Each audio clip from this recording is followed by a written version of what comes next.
ابدأ بنفسك، اغلب شيطانك ونفسك الأمر بالسوء.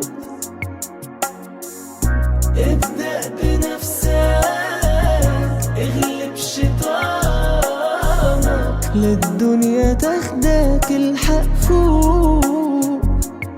مش حبص الرزق غيري وهحمد ربنا على كرمه. اللي يشوف آلام الناس بجد يهون عليه ألم. وهحافظ على لساني وما فيش كلام على حد مش موجود. مش احترام اني في ظهر حد اتكلم، عشان مش هقدر لو موجود.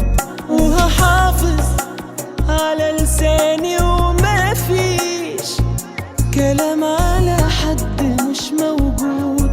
مش رجولة اني في ظهر حد اتكلم، عشان مش هقدر لو موجود.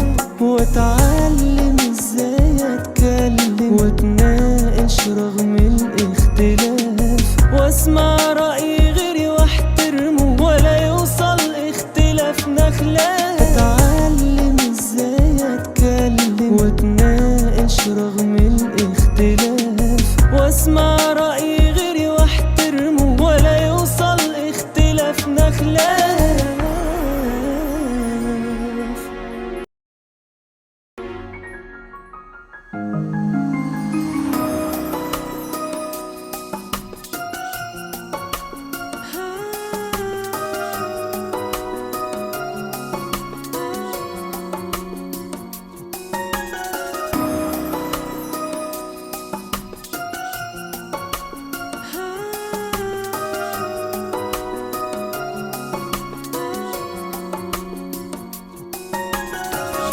هسمع كلام أبويا وأمي، أنا لازم أكسب رضاهم وأبعد عن اللي هيدمرني، وأرجع في حضنهم معاهم.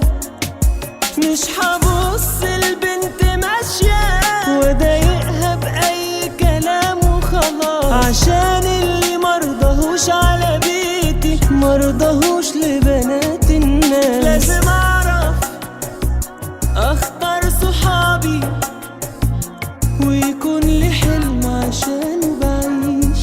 محتاج أنا كل دقيقة بدي على ناس ما تلزمنيش، والأقوى اللي يبدأ يصالح حتى لو كان مش غلطان، عشان غلب شيطان وسامح نفذ أوامر الرحمن.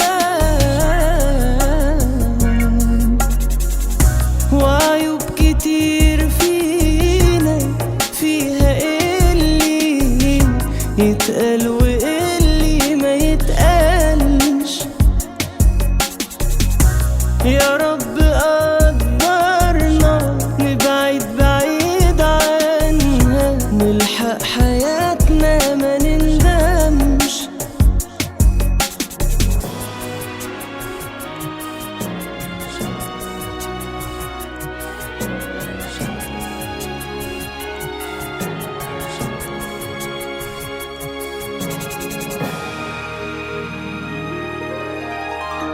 ابدأ بنفسك.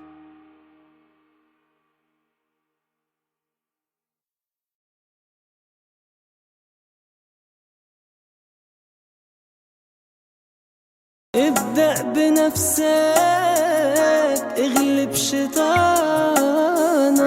ونفسك الأمر بالسوء. ابدأ بنفسك، اغلب شيطانك للدنيا تاخدك الحق فوق. مش حبص